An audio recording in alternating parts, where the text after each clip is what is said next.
Hello, good evening, sir. Welcome to our podcast. तो sir please आप अपना background बताइए, जैसा कि आप जैसे क्रिएटिव इंडस्ट्री में कितने सालों से हैं और आपका क्या है सर, प्लीज एक्सप्लेन। बेसिकली मैं इस क्रिएटिव इंडस्ट्री में लगभग 7 इयर्स से हूँ, मतलब ट्रेनिंग के इन टर्म्स ऑफ ट्रेनिंग। ऐसे मैंने 3 इयर्स का ग्रेजुएशन भी किया हुआ है एनिमेशन में, ये बैचलर इन मल्टीमीडिया एनिमेशन। इसके बाद मैंने एजुकेशन को जो पढ़ाने का है, जो टीचिंग एक्सपीरियंस है, वो मेरा लगभग 7 इयर्स का है, जिसमें मैंने हाईटेक एनिमेशन में, मैक में या अदर जो भी इस एनिमेशन ऑर्गेनाइजेशन है इसमें हमने काम भी किया और एजुकेशन का भी। ओके, तो सर जो अभी करंट मार्केट सिनेरियो है कि हर साल 10 लाख से ऊपर बच्चे ग्रेजुएट होते हैं और उसमें से सिर्फ 42% या उससे ही आसपास का फिगर है जो एम्प्लॉयबल हैं। तो ये जो मार्केट में स्किल गैप दिख रहा है आपको, तो वो ऐसा क्यों है और बच्चों में ऐसा इंक्लाइनमेंट क्या आ रहा है कि वो स्किल डेवलपमेंट पे फोकस नहीं करते हुए बाकी चीजों पे ज्यादा फोकस कर रहे हैं? मतलब कॉम्पिटिटिव एग्जाम्स, या क्योंकि कॉम्पिटिटिव एग्जाम सीधा सीधा सर आप बैठ ले रहे हो और आपके पास कहीं ना कहीं बैकअप बिल्ड नहीं हो रहा है, तो आपका क्या कहना है कि स्किल डेवलपमेंट पे क्यों फोकस करना चाहिए? बेसिक अगर हमारे पास जो बच्चे हमसे मिलते हैं या ऐसे यूजुअली जब हम बच्चों को कोई सजेशन का बात करते हैं, तो अगर कोई ग्रेजुएशन कर रहा है या ग्रेजुएशन करने के बाद भी अगर वो एसएससी, बैंकिंग या किसी भी अदर एग्जाम के लिए प्रिपरेशन कर रहा है, तो हम हमेशा सजेस्ट करते हैं स्टूडेंट को कि एक पैरेलल उनके पास करियर का ऑप्शन होना चाहिए। लेटर ऑन, मान लीजिए अगर किसी इसके बाद एसएससी या बैंकिंग की बात की जाए, तो एसएससी और बैंकिंग के एग्जाम में जहां रेशियो है, जो आपने बताया अभी कि बहुत कम रेशियो है,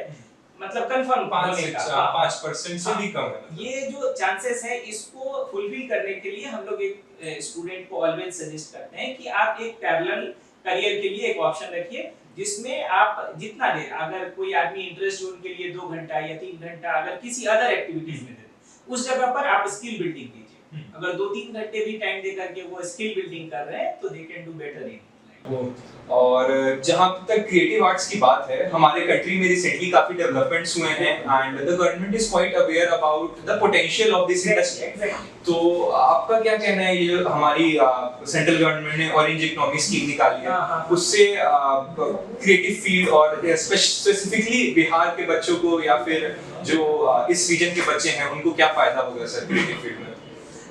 देखिए ऑरेंज इकोनॉमी की जहां तक बात है, इसमें ऐसा है कि 2.5 लाख करोड़ रुपया कंट्रीब्यूट कर रही है इंडियन गवर्नमेंट, जैसा हमने देखा है, सुना है। उसमें क्या है, 8% ऑफ द वर्कफोर्स जो है वो एम्प्लॉयबल हो रही है। अच्छा, तो कहने का मतलब ये बहुत बड़ा गैप को हम लोग, मतलब गवर्नमेंट फुलफिल करने की कोशिश कर रही है, जिसमें जितने सारे आर्ट वर्क वाले लोग हैं, ये जो स्किल बिल्डिंग कर रहे हैं, चाहे एनिमेशन इंडस्ट्री में कर रहे हैं, ग्राफिक्स में कर रहे हैं, जिस भी इस तरह से आर्ट वर्क में कर रहे हैं, तो उनके लिए बहुत बड़ा जो गैप था, जो जिसमें स्किल बिल्ड करके भी लोग नहीं कुछ कर पा रहे थे या जैसा भी होगा, उसको फुलफिल करने के लिए ये ऑरेंज इकोनॉमी काफी हेल्पफुल है कि इतना ज्यादा रेवेन्यू मिला, इसको ग्रो करने का, इसमें एम्प्लॉयबिलिटी भी बढ़ेगा और सारा चीज ग्रोथ का पार्ट है इसमें जो हो रहा है। मुझे तो पोटेंशियल दिखता है क्योंकि वी हैव क्वाइट आज मैं खुद ही देख रहा था कि एक सोशल मीडिया पे जो अपना बिहार का जो अभी सीएम है नीतीश कुमार, उन्होंने एक पोस्ट में लगाया था कि अभी हमारे बिहार में अभी जो फिल्म का है, मूवी का है, अभी जो भोजपुरी मूवी बन रही है या कोई भी मूवी बन रहा है, चाहे मैथिली मूवी बन रहा है, इसमें क्या है कि अभी काफी ज्यादा स्कोप यहाँ भी मिला है लोगों को करने का, कि वो बहुत बाहर से भी आकर के कुछ लोग परफॉर्म कर रहे हैं। आप बहुत बड़ा मूवी का अपना ये गांधी मैदान, पटना गांधी मैदान में जो अभी मूवी शॉर्ट की आई थी, कौन सा वाला था, पुष्पा। हाँ, तो उसका ट्रेलर तक हमारे गांधी मैदान में रिलीज हुआ है। हाँ, इसका मतलब हमारे पास कहीं ना कहीं ऑडियंस है, हमारे बिहार के पास अपॉर्चुनिटी की कोई कमी नहीं है, यहाँ पर भी लोग बहुत अच्छे परफॉर्मर हैं, सब कुछ है और स्कोप भी बहुत बढ़िया है। ऐसा नहीं है, लॉन्ग टर्म के लिए अगर अभी क्या होता है, मैक्सिमम स्टूडेंट जिनके साथ मैं देखता हूँ, कई बार ऐसा होता है कि वो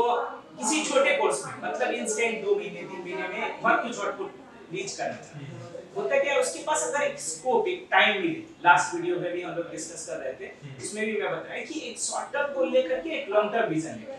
अगर कोई आदमी एक लॉन्ग टर्म विजन के साथ किसी भी कोर्स में या किसी भी चीज में एनरोल्ड होता है, तो उसके पास क्या होता है, वाइड स्कोप ऑफ सॉफ्टवेयर का नॉलेज होता है। मैं बताता हूँ ऑलवेज क्लास में एक चीज कि अगर बच्चा किसी चीज में अगर एक ही सॉफ्टवेयर के बारे में जान रहा है या लॉन्ग टर्म के सॉफ्टवेयर के बारे में जान रहा है, होता क्या है किसी जॉब एजेंसी में मान लीजिए कोई बच्चा हायर हो करके गया, अभी क्या है किसी आदमी का सैलरी 25,000 या 30,000 सैलरी, अगर वो लेटर ऑन लाइफ में ग्रोथ एक्सपेक्ट करता है तो स्टार्टिंग के टाइम में क्या होता है कि कोई एजेंसी में कोई हायर हो, उस टाइम में क्या हुआ किसी का सैलरी अगर 25 या 35,000 में है तो अब उसको सैलरी ग्रोथ के टाइम क्या चाहिए, अगर मान लीजिए कोई आदमी स्टार्टिंग में ज्वाइन करता है तो उसको क्वालिटी ऑफ वर्क पे सबसे ज्यादा ध्यान दिया जाता है। मान लीजिए अगर कोई क्वालिटी ऑफ वर्क डिलीवर करना स्टार्ट किया तो उस पर और इंप्रूवमेंट करते करते एजेंसी का हेल्प से और उसकी हेल्प से इंप्रूव होना शुरू होता है। एक टाइम ड्यूरेशन के बाद क्या होता है क्वालिटी ऑफ वर्क को डिलीवर करना स्टार्ट कर देता है, उसके बाद क्या होता है उसका ग्रोथ का जब टाइम आता है तो उस टाइम क्या है क्वांटिटी ऑफ वर्क पे फिर ध्यान जाता है, क्योंकि अगर मान लीजिए कोई आदमी एक दिन में 3 काम डिलीवर कर रहा था, 4 काम डिलीवर कर रहा था, अब वो उसका एक्सपेक्टेशन है 5 या 6 काम डिलीवर कर, तो क्या है quality of work already deliver कर रहा है, अब क्या है क्वांटिटी ऑफ वर्क पे ध्यान देना, तो क्वांटिटी ऑफ वर्क मान लीजिए हाथ पैर तो हमारे पास उतने नॉलेज उतने ही है तो फिर कैसे होगा,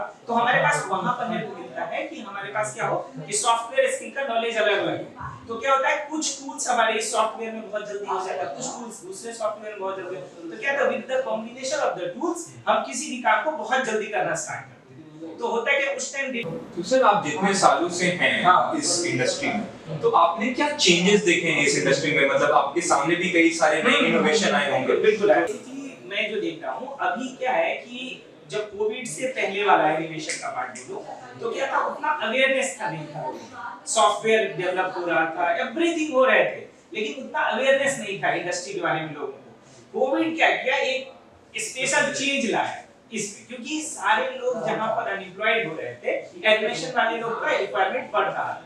क्योंकि कोई भी चीज घर से काम कर रहे हैं, चाहे वीडियो एडिटिंग का काम हो, ग्राफिक्स का हो, अब मान लीजिए आर्ट्स में ज्यादा अगर मान लीजिए हमें किसी चीज के बारे में इंफॉर्मेशन देना,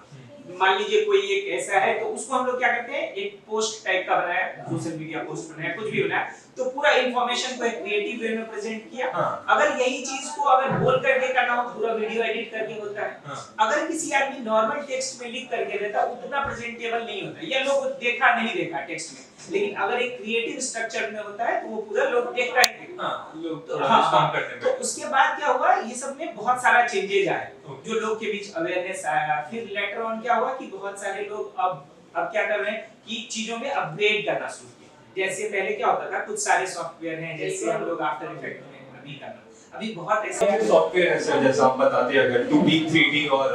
एनिमेशन में कौन-कौन से सॉफ्टवेयर है? बेसिकली अगर बात किया जाए स्टार्टिंग में बोलूं 2D एनिमेशन में तो हम लोग जो सबसे ज्यादा प्रेफर्ड करते हैं, जो हम लोग चाहते हैं कि एनिमेट सीसी उसके लिए एकदम परफेक्ट। जैसे ग्राफिक्स इंडस्ट्री के बारे में बात किया जाए, जो हम लोग ग्राफिक्स में पढ़ाते हैं उसमें आपका फोटोशॉप हो गया, कोरल ड्रॉ हो गया, कोरल का अभी उतना हम लोग यूज नहीं करते लेकिन फिर भी कोरल का भी यूज होता है, उसके बाद इलस्ट्रेटर हो गया आपका, उसके बाद आपका InDesign हो गया, तो जो आपका न्यूज़पेपर या मैगजीन वगैरह में काम करता है उसके लिए InDesign काफी बेटर है, जो डिजिटल डिजाइन है उसके लिए फोटोशॉप काफी बेटर है, और इलस्ट्रेशन और आर्ट वर्क लोगो वगैरह के लिए हम लोग इलस्ट्रेटर बहुत ज्यादा हेल्पफुल है। इलस्ट्रेटर तो एकदम अभी के टाइम में काफी ट्रेंडिंग सॉफ्टवेयर है विद टर्म्स ऑफ ग्राफिक्स। यही चीज अगर 3D एनिमेशन में किया जाए तो मैक्स हो गया आपका, 3D मैक्स हो गया, माया हो गया आपका, ब्लेंडर है आजकल काफी ट्रेंड में है कि बहुत कम टाइम में लोग 3D एनिमेशन में एंट्री करना चाह रहे हैं तो ब्लेंडर काफी अच्छा सॉफ्टवेयर है। अभी गेम डिजाइन के डेवलपमेंट में करें तो अनरियल बहुत अच्छा है, अनरियल इंजन जो है। हाँ, अभी UI UX के बारे में मैं स्पेशली बताना चाहता हूँ कि अभी के टाइम में अभी क्या है कि मान लीजिए कुछ लोग जो नॉन टेक्निकल, अब मान लीजिए उन्होंने ग्रेजुएशन BA BCom BSc कोई जनरल डिग्री उन्होंने कोई टेक्निकल डिग्री नहीं लिया, BCA MCA या BTech नहीं किया टेक्निकल CS से, अगर वो थोड़ा सा IT इंडस्ट्री में इंटरेस्ट रखते हैं तो उनके लिए बहुत बेटर है UI UX। होता क्या है कि अगर मान लीजिए कोई यूजर इंटरफेस बनाना है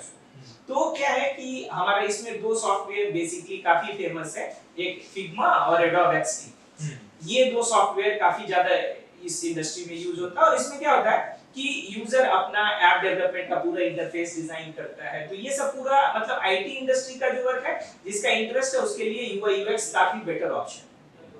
UI UX का मैंने सुना है कि जैसे ग्रोथ रेट काफी बढ़िया, बहुत अगर UI UX की बात करें जाए तो इसमें काफी अच्छा रेशियो है, ग्रोथ का काफी बढ़िया वो स्कोप है। सैलरी एक्सपेक्टेशन की बात करें, ऐसे भी आईटी इंडस्ट्री में बहुत अच्छा सैलरी है, लेकिन यूआई यूएक्स में भी। और सर सॉफ्टवेयर्स में एआई इंटीग्रेशन आने लग गया है या फिर? हाँ, आ गया है एकदम, सारे सॉफ्टवेयर्स में एआई इंटीग्रेशन आ गया है। आप एडोब के भी सारे सॉफ्टवेयर्स देखें, उसमें भी एआई इंटीग्रेशन है और सारा चीज में है। ये लास्ट टाइम भी मैंने बताया था कि एआई काफी ज्यादा हेल्पफुल है हमारे लिए। एआई क्या होता है कि मान लीजिए अगर कोई चीज हम बना रहे हैं, अगर हमको बहुत जल्दी किसी चीज को करना है, तो क्या होता है कुछ ऐसी चीजें हैं जिसमें कस्टमाइजेशन के बिना भी हम लोग उसको बहुत जल्दी डिलीवर कर सकते हैं, और फिर लेटर ऑन अगर कस्टमाइजेशन चाहिए होता है तो हम लोग फिर कस्टमाइजेशन करते हैं उसका। तो कोलैबोरेशन जरूरी है, जो कोलैबोरेट नहीं करेगा तो फिर वो पीछे रह जाता है उसको, क्योंकि टाइम, देखिए एक्सपेक्टेशन जो क्लाइंट का होता है, किसी भी लोगों को जो लेटर ऑन जो प्लेसमेंट के बाद लोग क्लाइंट के लिए काम करते हैं, चाहे वो ऑफिस में कर रहे हैं खुद से भी कर रहे हैं, लेकिन जहां पर वो काम कर रहे हैं उनको टाइम, डिलीवरेबल टाइम जो है वो उतना मैटर करता है कि अगर मान लीजिए आपको किसी प्रोजेक्ट को 3 दिन में करना है तो वो 3 दिन में करके देना है, विद क्वालिटी प्रोजेक्ट होना चाहिए। तो उसके लिए थोड़ा अगर एआई का हेल्प ले कोई भी आदमी तो काफी जल्दी और अच्छा काम कर सकता है। तो अब जैसे अब आगे की बात करें सर, तो अगर कोई बच्चा इसमें रिटर्न ऑन इन्वेस्टमेंट की तरह इस स्किल को देखे कि अगर ये स्किल मैं सीख जाता हूँ और जितना मैं अमाउंट स्पेंड करूंगा तो उसमें वो क्या रिटर्न एक्सपेक्ट कर सकता है, जैसे एक एवरेज कोर्स की फीस इस इंडस्ट्री में क्या होती है और वो रिकवर करने का बच्चा कैसे सोच सकता है और कब तक कर जाता है मोस्टली, जैसे एक एवरेज की बात करें। देखिए इस इंडस्ट्री में जहाँ तक मैं देखा हूँ अभी तक कि यूजुअली अगर स्टूडेंट मंथली इंस्टॉलमेंट पे करके अगर किसी भी कोर्स को करते हैं तो अराउंड 7 to 10,000 के अराउंड का बजट आता है, मंथली बजट आता है सीखने के लिए। तो अब होता क्या है, कोई स्टूडेंट मान लीजिए 7 to 10,000 के लिए मतलब मंथली पे कर रहा है। मैं बोलता हूँ स्टूडेंट को कई बार कि अगर वो 6 मंथ का भी एक माइंड मेकअप करके चले कि मान लीजिए 3 इयर्स के कोर्स में एनरोल्ड किया, बड़े कोर्स के लिए एकदम वाइड स्कोप ऑफ नॉलेज के साथ वो लॉन्ग वीजा लेकर के चल रहा है और वो चाह रहा है कि हम अच्छे लेवल पे करें, तो मैं बोलता हूँ 6 मंथ का बैकअप उनके पास होना चाहिए, सो दैट कि आप क्लास कंटिन्यू रखो, सीखो, और कोशिश करता है कि 6 मंथ होते होते बच्चा इतना एलिजिबल हो जाए कि थोड़ा बहुत फ्रीलांस करना स्टार्ट कर सके, एम्प्लॉयबल हो जाता है, कहीं ना कहीं पार्ट टाइम में हो जाए, फ्रीलांस में हो जाए, किसी भी वे में हो जाए, अगर वो अपना एफर्ट लगाता है तो। क्योंकि देखिए कितना भी अगर फैकल्टी गाइड करे, कुछ भी करे, अगर वो टाइम नहीं देगा तो फिर कुछ नहीं हो सकता। टाइम देना इंपॉर्टेंट, अगर वो टाइम देता है, सब कुछ करता है, तो हम लोग 100% कोशिश करते हैं कि उसको एम्प्लॉयबल करें, और 6 मंथ के बाद से इतना रिटर्न, मतलब जो आप वो उनका जो फी स्ट्रक्चर है या किसी भी चीज उससे ज्यादा वो अर्न करना स्टार्ट कर देता है। हाँ, आई एग्री क्योंकि स्किल में हमेशा आरओआई बेटर रहता है as compare to any generic degree या कुछ, क्योंकि आप पूरा बैठ आजकल तो लोग एनिमेशन में भी ग्रेजुएशन कर रहे हैं, काफी बच्चे